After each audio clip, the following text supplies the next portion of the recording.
कोई आधी दुनिया का बादशाह है और जमीन पर लेटा रहता है। टैक्स आ गया, जीएसटी क्या करेंगे और नौजवानों को गलत राह से भटकने के लिए आप क्या प्रयास करेंगे? हम लोग आपस में मिलेंगे, विचार। उदास निगाहों के लिए ख्वाब लाया हूं, मैं पत्थरों में छिपाकर गुलाब लाया हूं।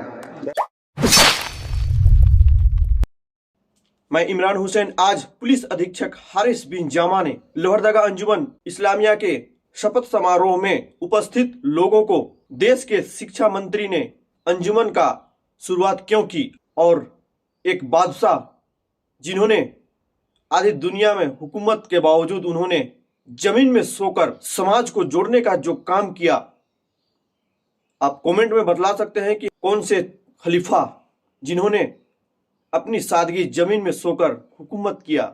आप कमेंट में जरूर लिखें। मैं इमरान हुसैन, लोहरदगा आईपीएस ऑफिसर की प्रोग्राम को मैं दिखाने का कोशिश करता हूं। अंजुमन इस्लामिया सदर की हैसियत से जब तक अपने ओहदे पर मामूर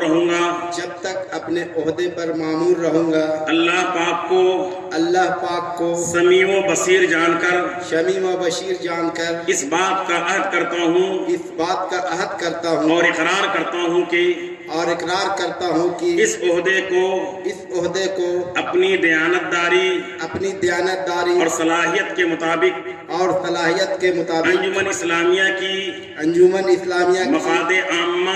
मफाद आम्मा और इसकी तरक्की और नेक नामी के लिए काम करूंगा। सभी लोगों को सलाम पेश करता हूं। यहाँ बुलाने के लिए बहुत बहुत शुक्रिया। मंच पर बैठे हुए हमारे पुलिस प्रशासन के दोनों पदाधिकारी, SDM Lohardaga and SDPO Lohardaga, Nazim आला, नए चुने हुए सदर और सेक्रेटरी, साबिक सारे जितने भी अंजुमन के ओहदेदारान हैं, वो सारे लोग जो मंच पर बैठे हैं जिन्होंने बहुत मेहनत की, चाहे वो इलेक्शन कमेटी के लोग हों, चाहे वो ऑडिट कमेटी के लोग हैं, और आप सब लोग यहाँ जो आज मौजूद हैं, सभी को मैं मुबारकबाद पेश करता हूं।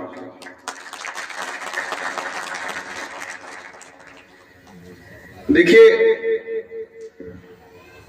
मुल्क जो है एक संविधान से चलता है, एक आइन से चलता है।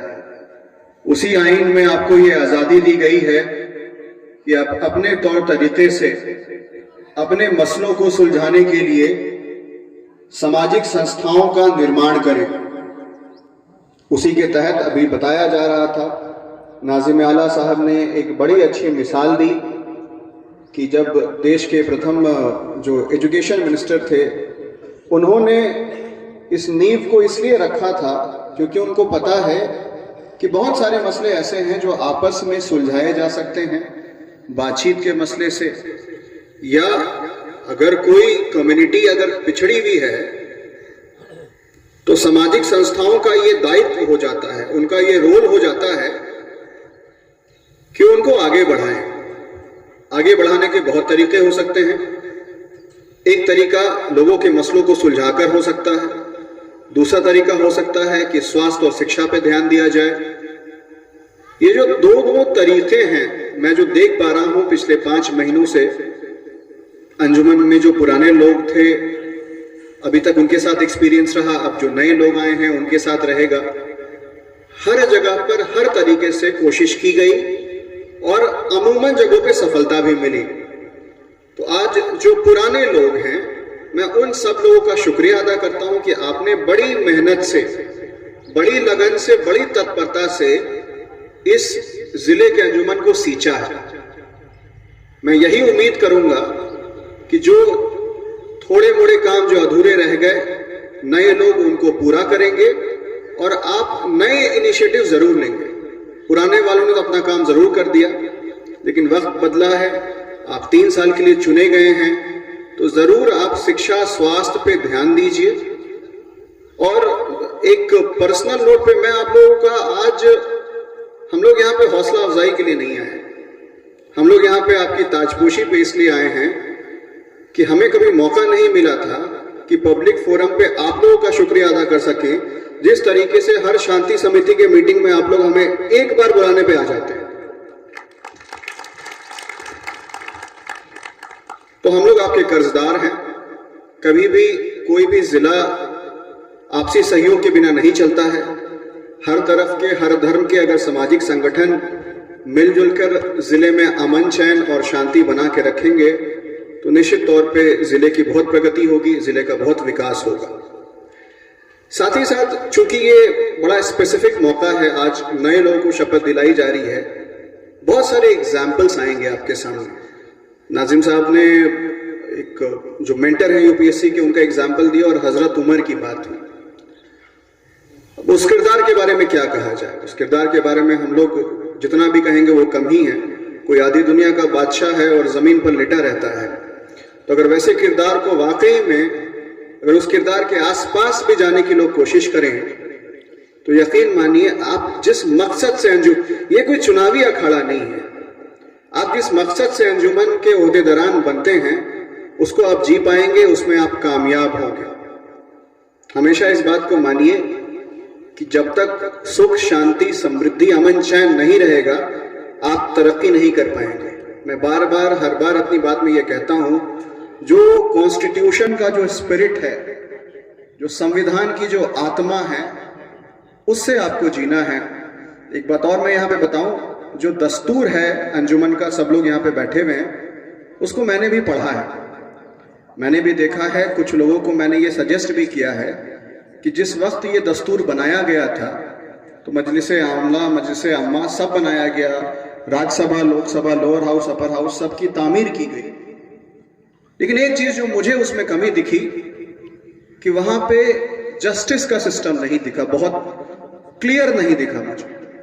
डेफिनेटली कुछ जैसे मजलिसे शूरा होता है जहां पे काजी बैठते हैं, फैसला होता है, और भी इस तरह की छोटी छोटी चीजें। देखिए नए नए तरह के डेवलपमेंट मुल्क में होते रहते हैं।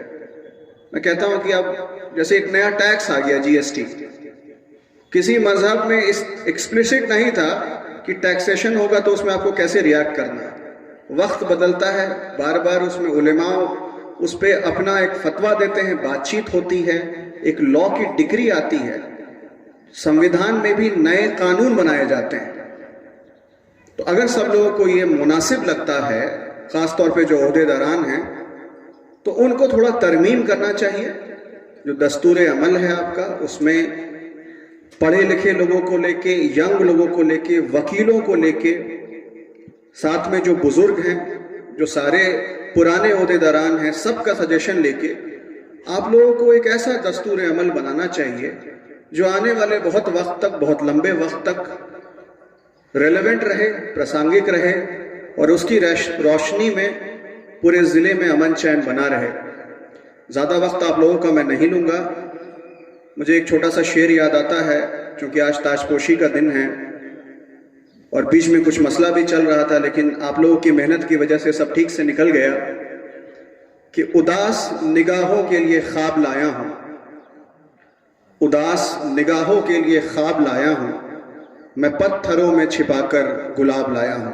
बहुत शुक्रिया।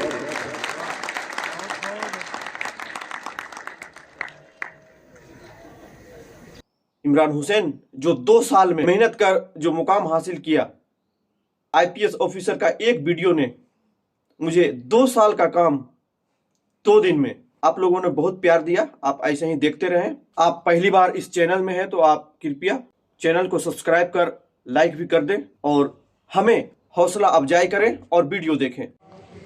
सबसे पहले तो ये दोनों को हम मुबारकबाद देते हैं और मंच से ही हम इन लोगों को बोले कि आप लोग उमर फारूक का वाक़या पढ़िए। जैसा कि वो एक ज़िला या एक मुल्क के बादशाह नहीं थे, कई देशों में हुकूमत चल रही थी। उस वक्त उनके दौरे मुद्दत का वाक़या हम बता रहे हैं कि एक मर्तबा वो बैतुल माल का पैसा मिला रहे थे और उनसे निजी काम के लिए एक व्यक्ति आ गए तो वो चिराग को फूंक मार दिए, इसलिए कि वो चिराग जो जल रहा था तो वो बैतुल माल के पैसा से जल रहा था। तो वो इंसाफ और बैतुल माल के पैसे की जिम्मेदारी कैसे होती है, ये सब के लिए मैंने इन सदर सेक्रेटरी से गुजारिश किया हूँ। और एक वाक़या बता रहा हूँ कि एक मर्तबा ईद का समय था, पैसे की तंगी थी हज़रत उमर फारूक रज़ी अल्लाह ताला अन्हो के पास। तो खाजिन को जाके बोले कि मेरे मुझे कुछ आप एडवांस दे दें, अगले महीना आप मेरे तनख्वाह से काट लेंगे। खाजिन ने कहा आप ये लिख के दीजिए कि अगले महीने तक आप ज़िंदा रहेंगे। ये आलम था। उमर फारूक रजी अल्लाह ताला अन्हु का खलीफा थे और उनके साथ में जो काम करने वाले थे ये कैसे थे। ये सब बातों से मैं कहूँगा नए सदर सेक्रेटरी को कि आप एक मिसाल कायम करें और अंजुमन इस्लामिया को बुलंदी तक ले जाएं। और ये गोल्डन स्वर्ण काल होता है, अंजुमन इस्लामिया का स्वर्ण काल बनाने की कोशिश करें। यही सब बातों के साथ मैं सदर सेक्रेटरी को मुबारकबाद कि जो जिम्मेवारी हमको मिली है इंशाअल्लाह उसको बहुत ही अच्छा से और बखूबी निभाऊंगा। आवाम में किसी भी तरह का कोई खलफसार अगर होता है तो उसको अच्छे ढंग से सॉर्ट आउट करूँगा और आवाम को ये विश्वास दिलाऊंगा कि वो जिस जिम्मेवारी हमको सौंपी है हम उसको फिर भी दोबारा बोल रहे हैं कि अच्छा से ही निभाएं। जो भी पैसा आएगा उसमें 5% जो होता है 25% होता है, वो पैसा को हम वहाँ लगाएंगे और सबके आवाम के विचार लेंगे कि इस पैसे से क्या किया जाए, कैसे किया जाए। और वहाँ जो कमेटी बनेगी वो कमेटी को हम जिम्मेवारी देंगे कि आप आवाम से मिलकर पूरा मिलें और सहयोग लें और उस काम को आगे बढ़ाएं।